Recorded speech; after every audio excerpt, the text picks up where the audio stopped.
Hello, everyone, and welcome back to another episode of Hawks Latest, your number one source for news, updates, rumors, opinions, and you guessed it, the latest and the greatest regarding the Atlanta Hawks. I'm your host, Zach Langley, aka Langley ATL. Today, we've got a full slate of updates to break down for you. This is the 131st episode of Hawks Latest, presented by FanArt, so hopefully you guys have been enjoying the ride. I know I have, but like I said, a whole lot to break down today because the Atlanta Hawks have continued their roller coaster early season narrative. I mean, they strung together one of the best stretches of the year before running into the hottest team in the NBA just a few nights ago in the Detroit Pistons. So great stretch of games came to an end. The Hawks are back in action tonight, and there's a lot to cover. So today we're going to be taking a deep dive into how the national media has reshaped the Hawks in the latest power rankings. The Hawks recently got a good bit of respect in the last power rankings. This came before the loss against the Pistons, so hopefully they don't drop us too far just because of one loss to the best team in the Eastern Conference. You wouldn't think they would, but you know, we know how they are with the Hawks sometimes. We're going to talk about why the upcoming stretch of games could define the rest of Atlanta's first half of the season over the next few games. Definitely some very, very, very winnable ones. So I want to preview just like really the upcoming week and what to expect in those games. And then we're going to talk about a surprising but very real potential trade target in Najee Marshall.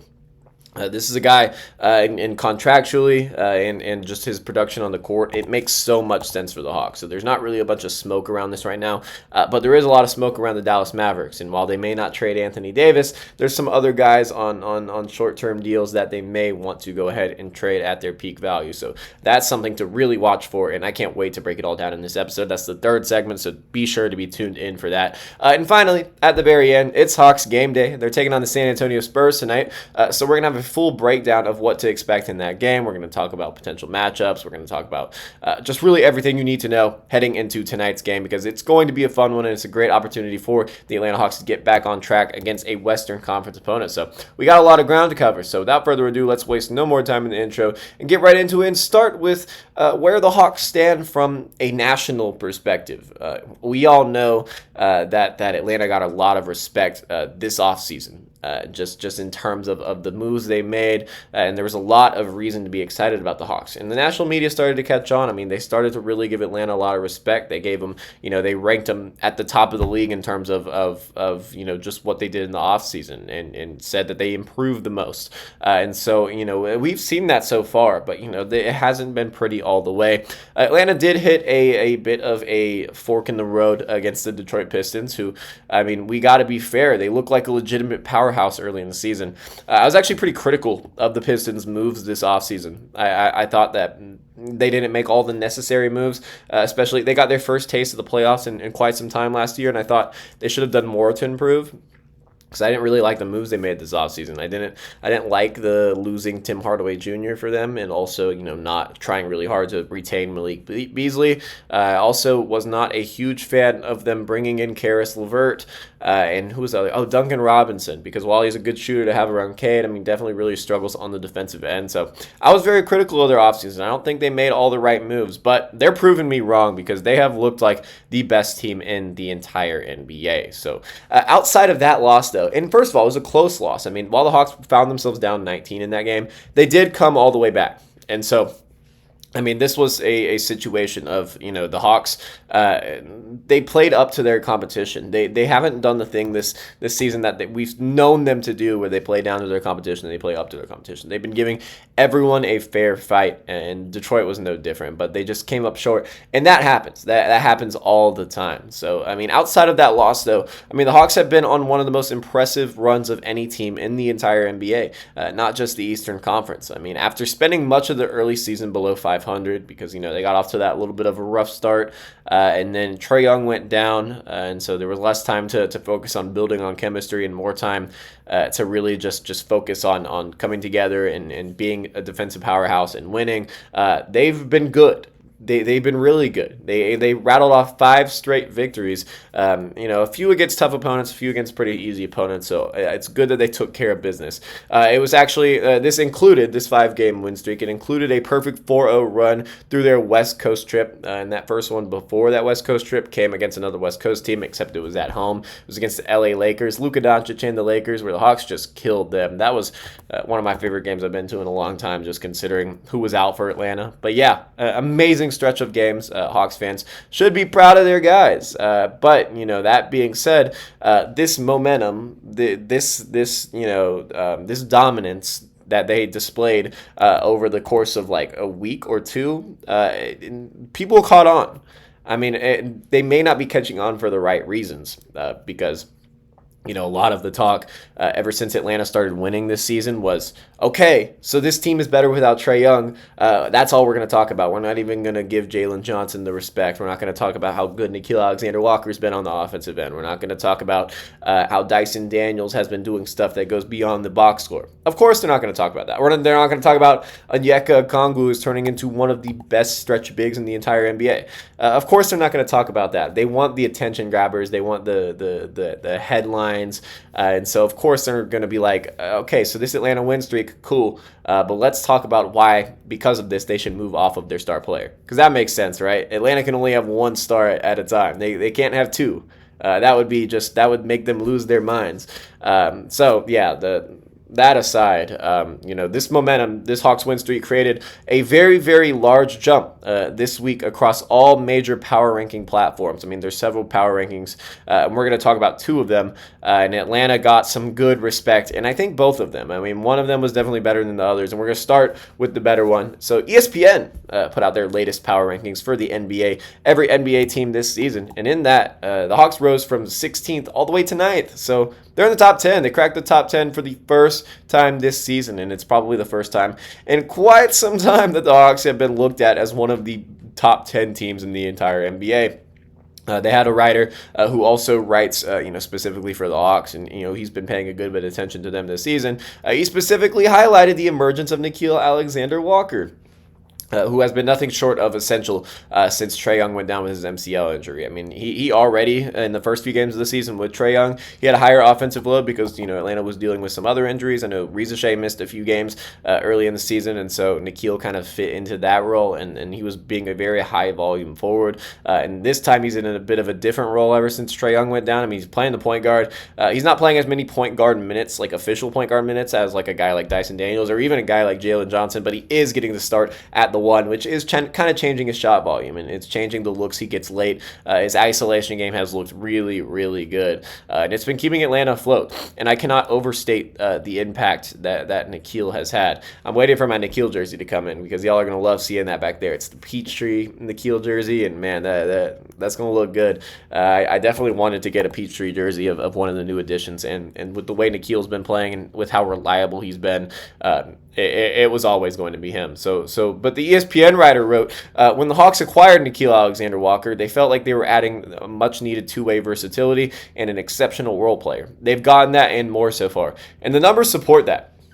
And this is, he had a very good point, saying that they thought they were getting some solid two-way play and a role player. That's the biggest part. But so far this season, I mean, Nickeil has been much more than a role player, and that cannot be overstated. Since Trae's injury on October 29th, and he was still playing good when Trae was on the floor. That's the thing. But his numbers do go down a little bit. So we're gonna break down exactly his numbers right when Trae Young went down. But since then, he has averaged 19.4 points, 4 assists, 3 rebounds, while playing both guard spots. I mean, he's been playing like a true combo guard out there. He's had a higher playmaking load, and you can see that in the 4 assists per game. That's actually a career high in assists. So, shout out Nickeil. He's just taking on literally any role that he has given. And maybe this is, this is credited to his offseason work. And though he put in a lot of work with his cousin, Shai Gilgeous-Alexander, maybe that is a sign that, this is sustainable. This sort of offensive production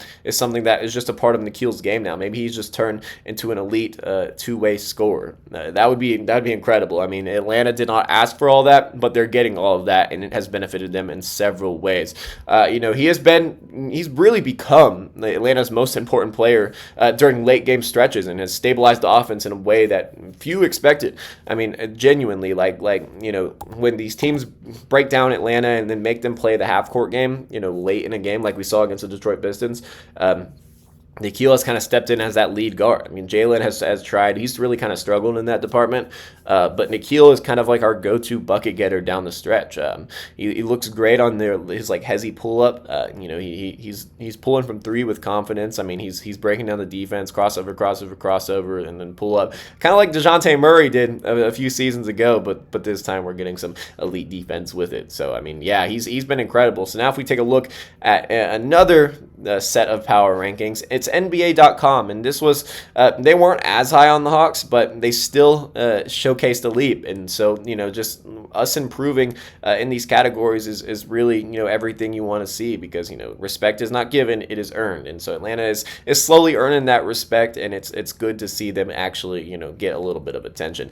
They moved Atlanta from 19th, which that's already way too low. I have no idea why NBA.com had Atlanta as 19th. I mean, that seems so disrespectful. And it's not surprising because we're used to the disrespect. But they moved them from 19th to 14th. But they acknowledge just how remarkable this stretch has been, and that Atlanta deserves a lot of love. They highlighted the historic comeback over the Phoenix Suns, the one that we know and love. That was quite the game. I still can't believe they won that.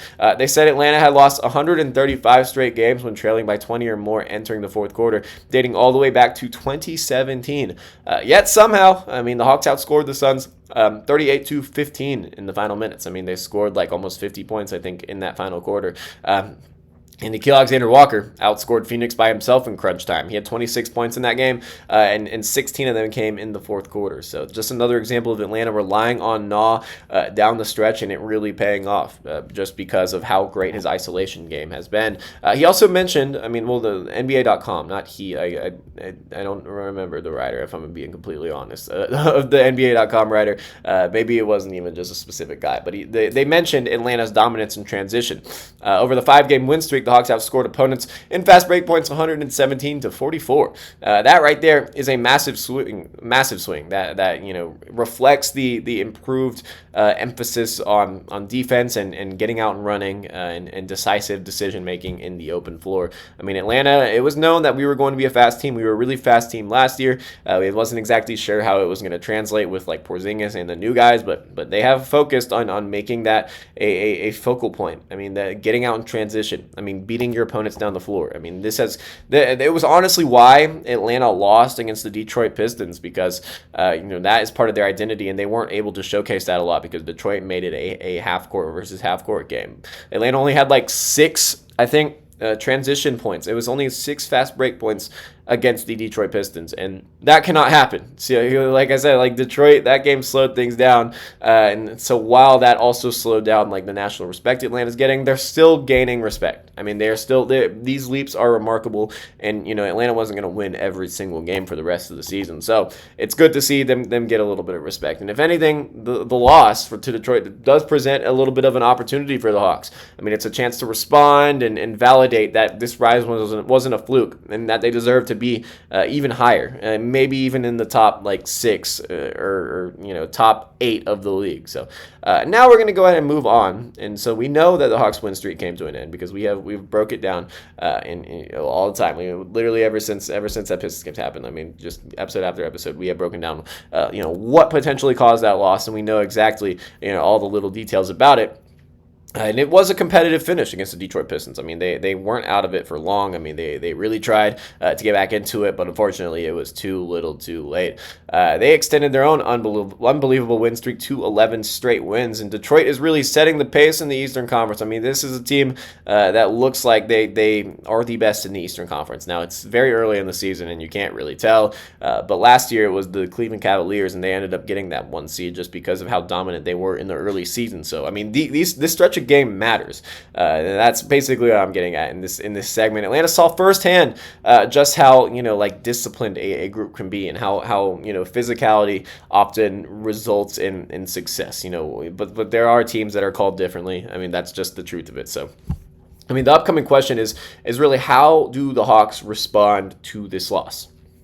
I mean, what do they have coming up that can really kind of get them back on track? And luckily for the Hawks, I think they have a really, really good opportunity. They have a very short road trip with these next 2 games, and then the third game after the little road trip, they have another pretty easy opponent. So let's look at who they're playing. So they've got the San Antonio Spurs tonight, and while that might sound scary on paper, there's reason to be excited and reason to believe Atlanta will win that one. And then on Saturday, they're at the New Orleans Pelicans. This is our first matchup against the Pelicans this season. Atlanta owns the Pelicans' first-round pick, and I know that's going to be a very hot topic for that game. And I know we're going to talk about it a lot and just kind of clown on New Orleans a little bit. I've probably been so critical of New Orleans this offseason, and I mean, Derek Queen looks like a really good player. I mean, he just dropped 30 last night, and so I kind of feel bad for Derek Queen because he's always going to be attached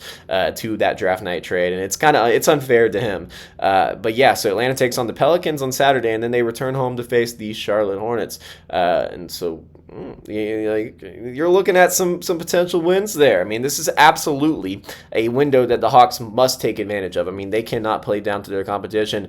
San Antonio is going to be without Victor Wembanyama, but that is not it. Dylan Harper is still out. Their standout rookie out of Rutgers, who has been having a very solid rookie season, he remains out. And then another guy who recently got added to the injury report, Stephon Castle. He's not playing tonight, and he like a few games ago, I believe, got hurt, and he's going to miss an extended period of time. So that is two starters down and one very important bench player out. I mean, two of their top guards and Victor Wembanyama, who basically is the whole reason that they had a very hot start to the season because he was playing out of his mind. So he's missing, I think, like a few weeks, honestly. I think it's kind of a situation of like Trey's injury where he may miss like up to a month and then it gets reevaluated and then they potentially give him a date for return. It's looking like kind of like that of a situation. So definitely an opportunity tonight. Charlotte is struggling as well. I mean, they're the Hornets. They're going to have to show me that they can win before I can, really believe it. But they oftentimes do beat up on the Hawks for whatever reason. So again, not a game that Hawks fans or the Hawks in general should be taking lightly. And New Orleans, they're a talented team, definitely a talented group, but they're very inconsistent and they're not playing with a lot of veteran leadership there. So to get back on track, the Hawks simply need some guys back. And they should get some guys back tonight against the Spurs, if I had to guess. So last game against Detroit, though, I mean, the Hawks were without Trae Young, which obviously he's missing an extended period of time, but also they were missing Zachary Rizichet, their starting three, who was the guy who under the rim fell on his back and had a very gruesome injury, but somehow was only listed as questionable for last game. He's listed as questionable tonight, so we're gonna update y'all on that status. We don't have anything right now, and Kristaps Porzingis is also questionable with the same injury he's been dealing with ever since he rested. So we don't really know what's going on there. I've literally been able to find nothing on this Porzingis injury. I know last video I said I would try to dig deep and try to give y'all some information, but I don't think anyone really knows exactly what's going on with KP. So him and Rizichet are both questionable for tonight, and without Rizichet, the Hawks started Vit Krejci in that game against the Detroit Pistons, and Krejci played nearly 40 minutes. So I mean, that's not something that he's really used to. And he's been phenomenal. But he's definitely cooled down a little bit. But still, in general, he's had a flamethrower from three. I mean, while he has kind of slowed down in the scoring department, I mean, his efficiency has still been there. He's earned rotation minutes, and when this squad is fully healthy, I expect Vit to remain in the rotation. I think he has kind of proved that to Quinn Snyder. I think both him and Mo Gay have proved that they should probably get minutes over a guy like maybe a Keaton Wallace. But the 40 minutes against a physical Detroit team, that's a tough ask. I mean, that's not something you really want. Maybe they should have probably gone to while he did just get called up from the G League, that earlier that day, it probably would have made sense to give a guy like Jacob Toppin a little bit of run and maybe rely on your backup wings a little bit more. And Porzingis' size was seriously missed against the Detroit Pistons. I mean, and also Rizichet's wing defense and his ability to get out and running, because if Rizichet was there, the Hawks would have just scored 6 fast break points. I mean, they would have gotten more, and then that could have ultimately decided the game. So I mean, the little stuff that both Porzingis and Rizichet do, that Atlanta missed it, and then that's putting it simple. And if they both were playing, they probably could have gotten out of there with a win. So we'll spin back against the Detroit Pistons when we're healthy, and I'm expecting an Atlanta win. I'm expecting them to be a little bit fired up and wanting to prove themselves. And of course, Trae Young is the centerpiece of the offense, even when he's not scoring, because he's setting up these guys with all these open looks. So it'll be good to get all the guys back healthy. Obviously, Trae's not going to come back over this next 3-game stretch, but Porzingis and Riza Shea have a very good opportunity to. They've quietly become one of the best defensive teams in the league over the past 10 games, but I mean, the metrics take a step back anytime 1 or 2 key defenders are out. And while Porzingis is a bit of a poor defender for his position, I mean, he's still 7'3", 7'2". So I mean, this is a guy who regardless of what he does, he's going to be able to block shots. He's going to be able to be impactful down low, even though he may not be all the way there, all the way really where we want him to be. And I mean, Zachary Riza-Shea is just a very solid defender. He always has been. He always will be. There's room for improvement, but he is still at his age very solid on the defensive end. I mean, these next 3 games for the Atlanta Hawks provide a perfect opportunity to reestablish that defensive identity. That kind of fell off a little bit against the Pistons, and I believe in the group. I think they can. I think they have a favorable matchup tonight. And we're going to have a full breakdown of that in the last segment. So I don't want to talk too much about the Spurs game because, I don't want to bore y'all a little bit. But, I mean, if the Hawks can get healthy and they handle business against San Antonio, New Orleans, and Charlotte,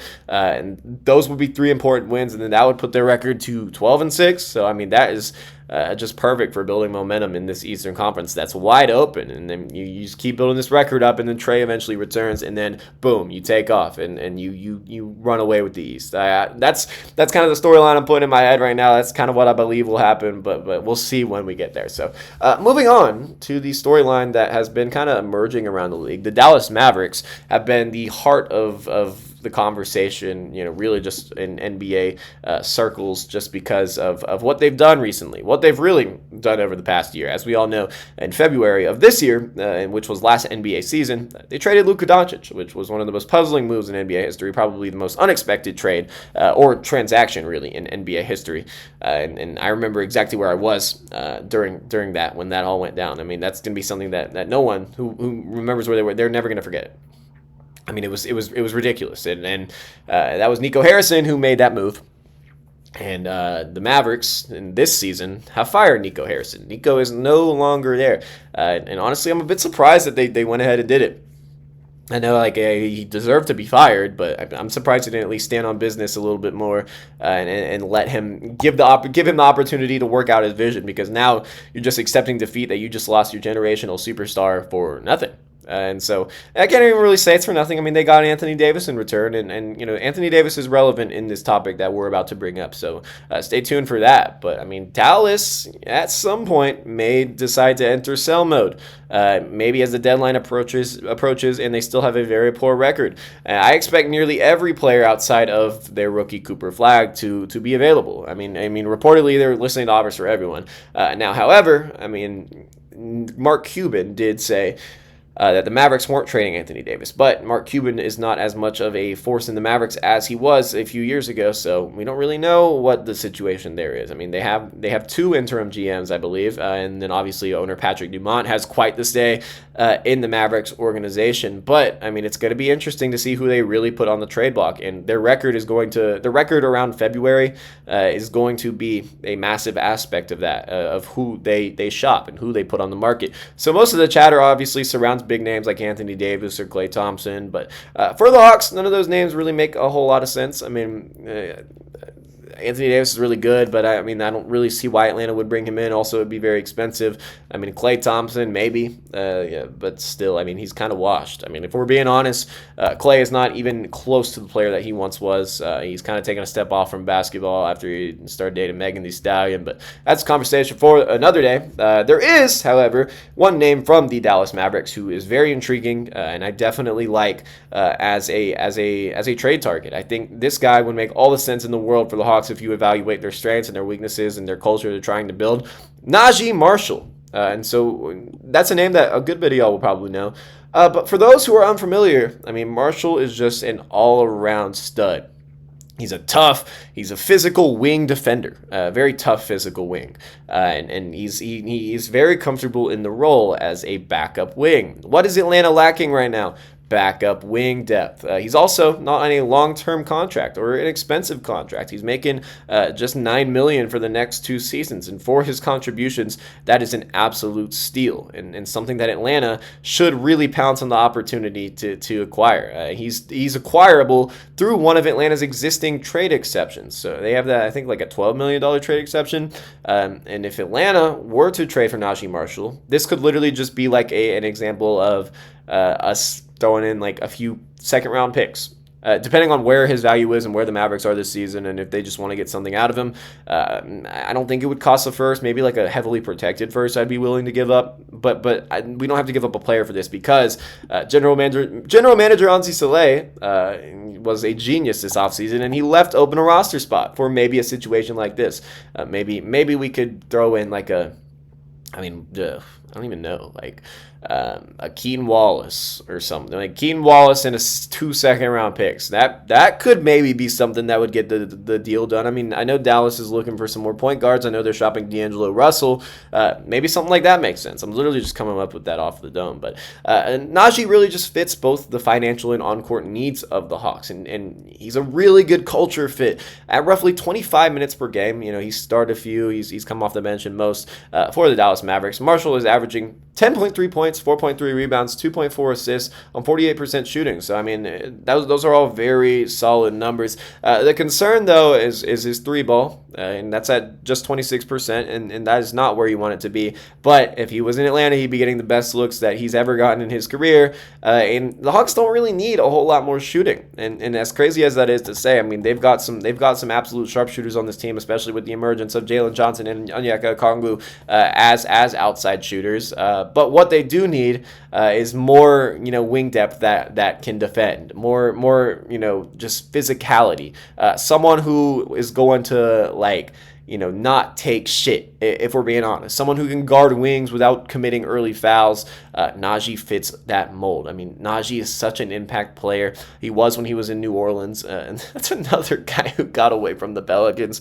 It's just, what an organization, man. I literally have no words for the Pelicans, man. I mean, God.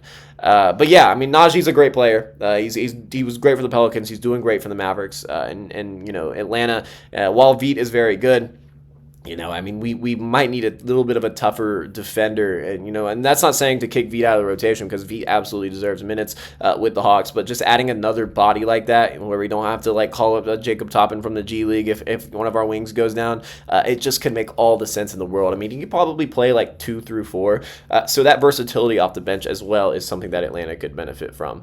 And the Hawks are playing well right now, so I mean, there's obviously no reason to get super aggressive on the trade market, but we don't know how this team's going to look over by the trade deadline, and I don't think it's ever too early to start talking about it, start discussing some of the guys that potentially we're going to bring in to this Atlanta Hawks squad. I mean, teams don't make reactionary trades, especially a team like the Hawks, if momentum is moving in the right direction, and I know the loss to Detroit was tough, but that's not something that we can just truly react off of. Instead, I'm looking at the wins, and I'm looking at what could potentially be the missing piece to a championship run, and a guy like Najee Marshall makes a good bit of sense. He's affordable, though. He fits a roster need, and he wouldn't really require giving up a core piece. I mean, like I said, maybe just a few seconds, maybe a protected first-round pick, and maybe a very low-depth piece like a Keaton Wallace. I mean, let me know your thoughts on that down below, because I think that is very, very intriguing. If Dallas decides to do that full reset at the deadline, if all their guys are struggling, and they're like, let's get off of Kyrie Irving, let's get off of Anthony Davis and Klay Thompson, and just really focus on building this core around Cooper Flagg, I mean, Atlanta should put several of those guys on their radar. I mean, not the big names, but a lot of these depth pieces on the Mavs, because they have some sneaky good vets. Even a guy like Daniel Gafford. I mean, let's say Porzingis suffers a bad injury, and I don't even want to put that into the world, but let's say for some reason at some point in the season he suffers a bad injury and is out for the year. Daniel Gafford's right there. I mean, they could negotiate a trade with the Mavericks and bring him in. I mean, it's just stuff like that. Optionality, as general manager Anzi Saleh says, this is not a headline move, but it would be a winning move if the Hawks were to decide to bring him in. So let's move on to the last segment, and we're going to be breaking down tonight's matchup for the Atlanta Hawks against the San Antonio Spurs. who have quietly been playing some good ball, even without Victor Wembanyama. I mean, this is not a team who has fallen off a cliff, without their star player. It's a very common trend. Hey, national media, why aren't you saying that the Spurs are better without Victor Wembanyama? Why aren't y'all saying that? I thought when stars go down and teams play well, that's what we're supposed to say, right? It's ridiculous. But San Antonio has won 2 straight, and so now they're also without several other key guys. So this is a little bit different. But they defeated Memphis 111-101 behind 26 points from De'Aaron Fox, who has kind of stepped up as that number 1 option with Wemby down. They also had 23 from Harrison Barnes at his big age. He actually had a crucial 7-point burst late, which really kind of aided the win for the Spurs. They also had steady contributions from Keldon Johnson, Devin Vassell, and Kelly Olynyk. Just a really solid team. I mean, I've also been critical of the Spurs and some of their offseason moves, but I do think they've built a very solid squad who is built to compete now and in the future. And that's how you do things now. I mean, that's the recipe for success in the NBA. Spurs coach Mitch Johnson emphasized discipline and connectivity after their latest win, especially on the defensive end. And so now moving to a little bit of context with the Spurs. Wembanyama remains out with a calf injury. Stephon Castle is still out with a hip issue that he suffered recently, and they're also going to be without Dylan Harper, who has been out for like a week or two. And so, yeah, they're shorthanded, and the Hawks may also be shorthanded. Tonight is going to mark the Spurs' final home game before a brutal road-heavy stretch. So, I mean, they're going to be motivated to go ahead and finish the homestand strong and get a win before the schedule gets really tough. So, for the Hawks, though, they enter this game after the 122-112 loss to Detroit at home. It was their first game home after a 4-game road trip, a West Coast trip. And despite the defeat, the Hawks played very well down the stretch. They cut the Pistons' lead to 19. Well, from 19 to just 2 late. I mean, they got right back in it, but then Detroit, after we got it back to 2, Detroit got consecutive buckets, and that really just was deflating. The crowd was really into it, though. I mean, shout out the State Farm Arena crowd, man. When a game is exciting late, they may not be there the whole time, but like it's going to get lit at the end of a game if it's close late and then someone hits like a big shot, because that crowd pop can be a little ridiculous. In that game, some of the key performers were Jalen Johnson with 25 points, Nikhil with 24, Onyeka Okongwu with another 20-plus point game with 21. He had 21 before fouling out. And then Mo Gay actually had his first double-double of the season. He had 11 points and 11 boards, and that kind of added level of rebounding from a guy like Mo Gay is huge. And the Hawks are going to need it tonight against the Spurs, who are a decent rebounding team. Quinn Snyder emphasized that this team is still learning how to execute late in close games, and that's going to remain a focus tonight. I remember, Jalen Johnson was asked about closing games in the post-game presser just a few nights ago against Detroit, and he said obviously, having Trey helps, and I tweeted that as soon as he said it. Like I tweeted it, and that actually gained a lot of traction because people are like, there are people out there that think that we can, close games better without Trey. Some of the discourse around Trey has just been ridiculous, and so I probably talked about that specifically for a little too long in this video, but sometimes that blows my mind. But so like I said earlier in the video, both Kristaps Porzingis and Zachary Rizache are questionable tonight, and Trae Young remains out. I mean, that's no surprise. But Atlanta has won 4 straight on the road. I mean, if you take out the loss against the Pistons, that doesn't really count in this specific category. We're talking about road games. The Hawks have won 4 straight on the road, and they're also 7-2 on the road this season. Well, what's the home record? It's not a good home record, but it is a very good away record. So maybe they can continue that tonight against the Spurs. Their 3-point shooting is going to be something to watch because they were great on that West Coast trip, but then when they came back home, they went from 41% to just 34% against the Detroit Pistons. So not very good. As Nickeil Alexander-Walker put it, he said, we're going to have like up and down nights. He said shooting comes and goes. The looks were good. Eventually they'll fall again. I mean, he said like we weren't our normal selves from three against the Detroit Pistons, and that was very evident if you gave it a good watch. So some of the keys for the Hawks tonight are going to be, pace and fast break scoring. I mean, the Hawks dominated transition during their win streak. San Antonio struggles to defend early offense, and so if Atlanta can completely flip the switch, I mean, on what they did against Detroit and definitely emphasize fast breaks and getting out in transition. I mean, they could get out to a pretty good early lead against the Spurs and hopefully not let it up. I mean, Nikhil's shot creation is always a big one. He's taken a major leap offensively, and he needs to continue it tonight. Can he continue balancing scoring with his playmaking and kind of in a different role than he's ever been?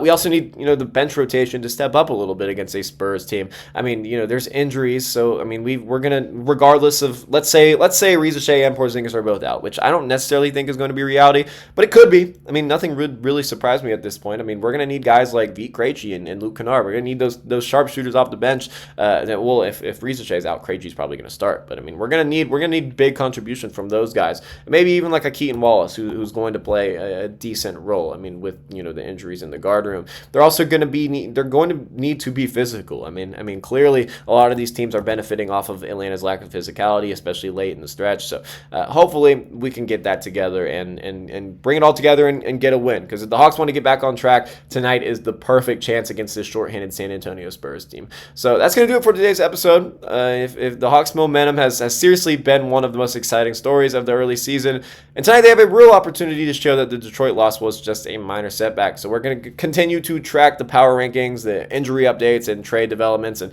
especially if Dallas begins to shake up the roster. So that's going to do it for today's episode of Hawks Latest. If you enjoyed today's breakdown, be sure to like, subscribe, and hit the notification bell so you miss a single update here on the channel. We're going to be pumping out videos every single day, keeping you guys informed on the latest and the greatest regarding the Atlanta Hawks.